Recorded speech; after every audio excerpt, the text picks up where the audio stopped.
मानचित्र पर मापनी व्यक्त करने की विधि। जी हाँ दोस्तों, हालांकि मानचित्र पर मापनी व्यक्त करने की जो विधि है, ये भूगोल के विद्यार्थियों का एक मुख्य विषय के रूप में प्रयोगात्मक भूगोल में इसको पढ़ाया जाता है, परंतु एक सामान्य व्यक्ति को भी इसके बारे में ज्ञान होना चाहिए।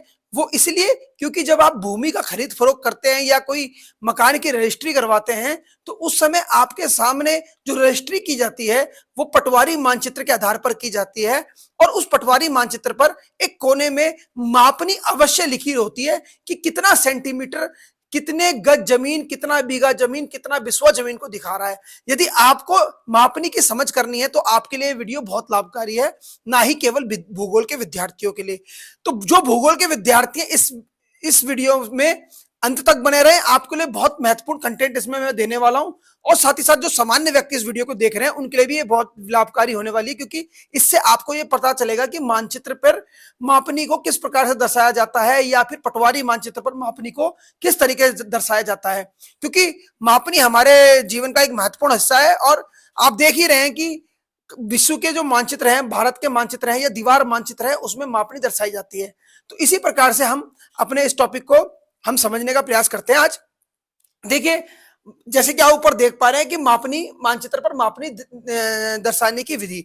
तो देखिए, मानचित्र पर मापनी दर्शाने की 3 विधियों का हम प्रयोग करते हैं भूगोल के अंदर। पहला है कथन विधि द्वारा, दूसरा है निरूपक भिन्न विधि द्वारा, और तीसरा है रेखीय विधि द्वारा। ये तीनों विधि ही बड़ी महत्वपूर्ण है मानचित्र को दर्शाने के लिए। कैसे? मैंने आपको इससे पहले लेक्चर में बताया था, बिना मापनी के मानचित्र मानचित्र नहीं कहलाते, वो केवल सामान्य रेखा चित्र कहलाते हैं। तो अगर आपको मानचित्र बनाना है तो आपको मापनी जरूर सीखनी है। तो पहला जो विधि है मापनी की, वो है कथन विधि। कथन विधि क्या होती है? कथन विधि को समझने के लिए हमको समझना पड़ेगा कि कथन माने क्या होता है। देखिए, कथन माने क्या होता है, हमने कोई बात बोल दी, स्टेटमेंट दे दी, कोई बात बोल दी, ठीक है। इस विधि के अंतर्गत हम क्या करते हैं कि एक कथन द्वारा मानचित्र पर मापनी को दर्शाते हैं। कैसे? जैसे कि भाई मान लो 1 सेंटीमीटर बराबर 40 किलोमीटर, 1 सेंटीमीटर बराबर 40 किलोमीटर, ठीक है। 1 सेंटीमीटर बराबर 40 किलोमीटर। अब 1 सेंटीमीटर बराबर 40 किलोमीटर, ये एक कथन कर दिया मैंने। कथन कैसे कर दिया? इसमें मैंने अंकों का भी प्रयोग किया और शब्दों का भी प्रयोग किया। तो जब मापनी को, जैसे परिभाषा इसमें दे भी रखी है, जब मानचित्र पर मापनी को शब्दों और अंकों के द्वारा प्रकट किया जाता है, तो उस प्रकार के मापनी को हम क्या बोलते हैं? कथन मापनी बोलते हैं। कथन मापनी के जो गुण होते हैं, देखिए, कथन मापनी का गुण यह होता है कि ज्यादातर पटवारी मानचित्र पर कथन मापनी आपको दर्शाई जाती है। इसको कोई सामान्य व्यक्ति भी पढ़ लेता है, इसे कोई सामान्य व्यक्ति भी पढ़ लेता है, एक आम आदमी पढ़ सकता है कि हाँ भाई देखो जी, मानचित्र पर 1 सेंटीमीटर बराबर 40 किलोमीटर है, या फिर एक मानचित्र पर 1 सेंटीमीटर बराबर 1 फुट है। तो अगर आपने 200 गज स्क्वायर गज जमीन खरीदी तो आपको पता चल जाएगा। परंतु इस मापनी का जो गुण के साथ साथ कुछ दोष भी हैं। पहला दोष क्या है इसका कि देखिए, इसका जो सबसे महत्वपूर्ण जो दोष है कि इस मापनी को समझ वही सकता है जिस व्यक्ति को जिस विधि द्वारा उस मापनी को दिखाया जा रहा है, उसका भाषा का भी ज्ञान होना चाहिए और उसकी अंक प्रणाली का भी ज्ञान होना चाहिए। यदि मुझको किलोमीटर पढ़ने में ही नहीं आना हिंदी में, तो मैं उसको क्या, मेरे लिए मापनी का क्या उपयोग होगा? यदि मेरे लिए मापनी रशियन भाषा में लिखी हुई है तो मैं क्या उसको पढ़ पाऊंगा? नहीं पढ़ पाऊंगा। तो इस विधि का जो सबसे बड़ा दोष यह है कि अगर जो व्यक्ति उस अंकन प्रणाली से या फिर उस भाषा प्रणाली से अवगत नहीं है, वो इस मापनी को पढ़ नहीं सकता। दूसरा, इस मापनी का जो दोष है, यहां पे आप देख सकते हैं, इसमें जो मापनी है शब्दों और अंकों में जो प्रदर्शित की जाती है मापनी, देखिए अंक आप देख रहे हैं 1 और शब्द क्या है? किलोमीटर। तो अंकों और शब्दों में जो मापनी प्रयोग की जाती है, इसमें सबसे बड़ा दोष ये होता है, यदि हम मापनी का जो एक मानचित्र जो मापनी में छपा हुआ है, एक स्केल में छपा हुआ है, यदि इस मापनी को मैं दोबारा प्रकाशित करूंगा, या फिर इस मानचित्र को मैं थोड़ा बड़ा करके प्रकाशित करूं कि भैया ये मानचित्र छोटा हो गया, जरा मैं इसको और बड़ा करके प्रकाशित करता हूं, तो क्या होगा? इसकी मापनी विकृत हो जाएगी, इसकी मापनी विकृत हो जाएगी। तो सबसे बड़ा जो कथन मापनी का दोष यह है कि इसकी मापनी जो है बड़ा करने पर विकृत हो जाती है। दूसरा इस मापनी को केवल वही व्यक्ति पढ़ सकता है जो रेखीय मापन प्रणाली से अवगत हो, जो रेखीय मापन प्रणाली से अवगत हो। यदि आपको किलोमीटर, मीटर, सेंटीमीटर में अंतर नहीं पता तो आप इस मापनी को पढ़ नहीं पाओगे, नहीं पढ़ पाओगे। इसीलिए यदि इस मापनी को समझने के लिए सबसे पहले जो व्यक्ति इस मापनी को पढ़ रहा है उसको ये समझ होना चाहिए कि 1 मील में कितने मीटर होते हैं। 1 मील में 1600 मीटर होते हैं। 1 किलोमीटर में कितने मीटर होते हैं? 1 किलोमीटर में 1000 मीटर होते हैं। तो आपको पता होना चाहिए, इस मापनी को समझने के लिए आपको रेखीय मापन प्रणाली के बारे में पता होना चाहिए। और अमूमन भारत में तो जब हम मापनी करते हैं तो हम किलोमीटर का प्रयोग करते हैं, या फिर हम मील का प्रयोग करते हैं, या तो फिर स्थानीय लोगों में जो भाषा में हम बीघा का प्रयोग करते हैं, बिस्वा का प्रयोग करते हैं, तो एकड़ का प्रयोग करते हैं, इसका प्रयोग करते हैं। तो आपको इस मापनी को पढ़ने के लिए आपको मापनी प्रणाली का ज्ञान होना चाहिए। बीघा कितना होता है, बिस्वा कितना होता है, ठीक है। तो रेखीय मापनी के बारे में आपने जान लिया, कथन मापनी के बारे में आप जान लिया। तो मानचित्र में मापनी दिखाने का जो दूसरा विधि है वो है निरूपक भिन्न विधि। क्या है? इसको निरूपक भिन्न विधि कहते हैं, इसको आरएफ मेथड भी कहते हैं। आरएफ मेथड से क्यों बोलते हैं? क्योंकि इसमें रिप्रेजेंटेशन फ्रैक्शन का हम यूज करते हैं, इसमें रिप्रेजेंटेटिव फ्रैक्शन का हम यूज करते हैं। क्यों इसको रिप्रेजेंटेशन फ्रैक्शन क्यों बोला जाता है? क्योंकि इसमें हम मापनी को एक भिन्न के द्वारा, ये भिन्न यानी कि एक रेशो के द्वारा दिखाया जाता है। किसके द्वारा दिखाया जाता है? रेशो के द्वारा, जिसमें हम अंश और हर का प्रयोग करके मापनी को दर्शाते हैं। अंश क्या होता है? देखिए, अंश न्यूमिनेटर और डिनोमिनेटर। जब अंश ऊपर होता है और हर नीचे होता है, अंश और हर, यानी कि इस मापनी में अंश सदैव एक रहता है। मापनी में सदैव अंश कितना रहता है? एक रहता है। और हर जो है भूमि के अनुपात के अनुसार, भूमि तथा मानचित्र के अनुपात के अनुसार कुछ भी हो सकता है, या धरातल की दूरी और मानचित्र की दूरी के अनुपात में कुछ भी हो सकता है। तो इस मापनी में सदैव, याद रखेंगे, इसको रेशो के रूप में दिखाते हैं। इसमें अंश सदैव एक ही रहता है। अंश मानचित्र की दूरी तथा हर धरातल की दूरी दिखाता है। निरूपक भिन्न विधि में जो मापनी है, निरूपक भिन्न विधि में मापनी जो है, एक चीज याद रखें कि जो अंश जो है हरदम मैप डिस्टेंस को दिखाता है। अंश किसको दिखाता है? मैप डिस्टेंस को शो करता है। और हर किसको शो करता है? ग्राउंड डिस्टेंस को, यानी कि धरातल की दूरी को दिखाता है। आप देख सकते हैं यहां पे, पहले देखिए 1 नंबर में यहां पे कथन मापनी दिखाई गई है, 1 सेंटीमीटर बराबर 40 किलोमीटर। और दूसरी आपकी क्या दिखा रही है?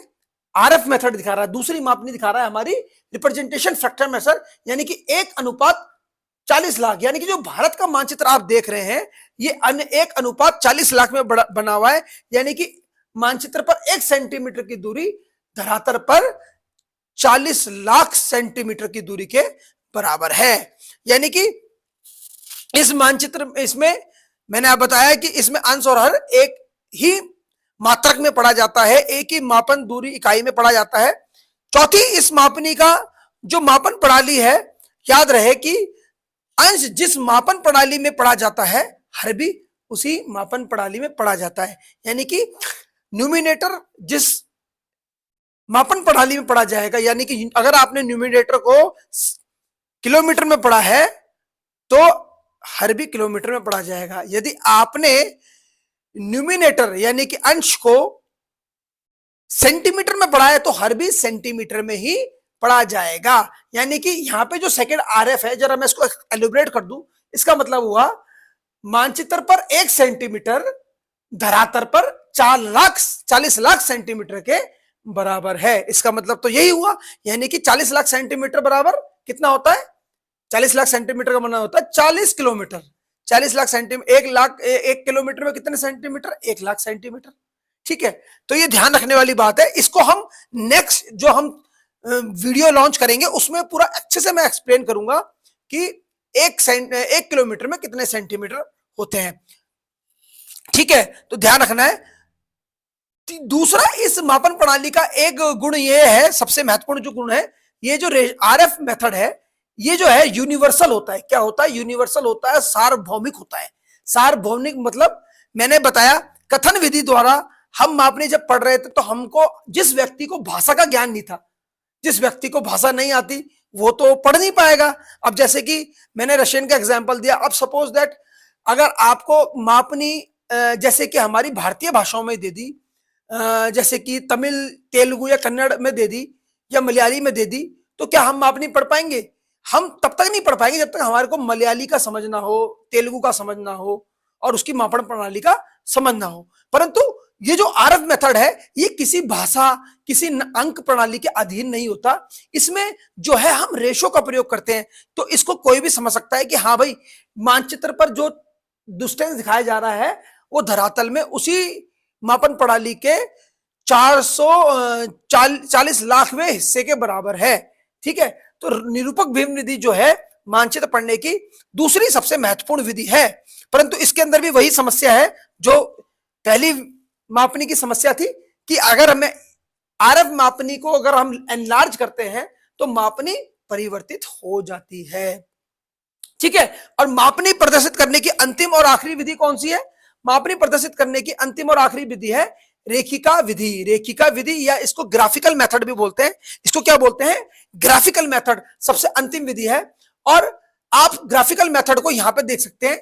इसमें एक फुट्टे से आकार का, फुट्टे के आकार की मापनी बना दी जाती है और इसमें एक जीरो के दोनों तरफ अंक लिखे जाते हैं। जीरो जो कि केंद्र होता है, इसके दाएं तरफ प्राथमिक विभाजन और इसके बाईं तरफ जो है गौण विभाजन किया जाता है। रेखीय विधि जो है मापन दिखाने की, आगे चल के मैं आपको बताऊंगा, इसको 3 भागों में बांटा गया है, जैसे कि सरल मापनी, तुलनात्मक मापनी और क्या विकर्ण मापनी। इन तीनों को मैं नेक्स्ट वीडियो में लॉन्च करूंगा, वो आप उसमें बने रहेंगे। इसलिए आपको समझने, ताकि ये अच्छे से समझ में आ जाए, पहले आपको ये समझना जरूरी है कि रेखीय मापनी है क्या, इसके मूल विशेषताएं क्या है और ये आरएफ मापनी से और कथन मापनी से किस प्रकार से भिन्न है। देखिए इसमें जो है मापनी ना अंकों में, ना शब्दों में और ना रेशो में दिखाई जाती है। इसमें मापनी जो है क्षैतिज रेखा द्वारा दिखाई जाती है। किसके द्वारा दिखाई जाती है? एक क्षैतिज रेखा द्वारा, यानी कि हॉरिजॉन्टल लाइन द्वारा दिखाई जाती है। ये हॉरिजॉन्टल लाइन दिखाई दे रही है आपको। इस हॉरिजॉन्टल लाइन को भी 2 भागों में विभाजित किया जाता है। इस हॉरिजॉन्टल लाइन को कितने भागों में विभाजित किया जाता है? 2 भागों में विभाजित किया जाता है, प्राथमिक भाग और गौण भाग। ये कैसे? देखिए जीरो के इस साइड एक जो रेखा है, आप यहां पे देखें, ये जो रेखा है, ये रेखा है। इस रेखा, अगर एक मैं रेखा खींचूं, इसमें क्या खींचा जाता है? एक लीनियर लाइन खींची जाती है, उसके एक तरफ जीरो को मार्क कर दिया जाता है और इसके दाईं तरफ जो है प्राथमिक विभाजन,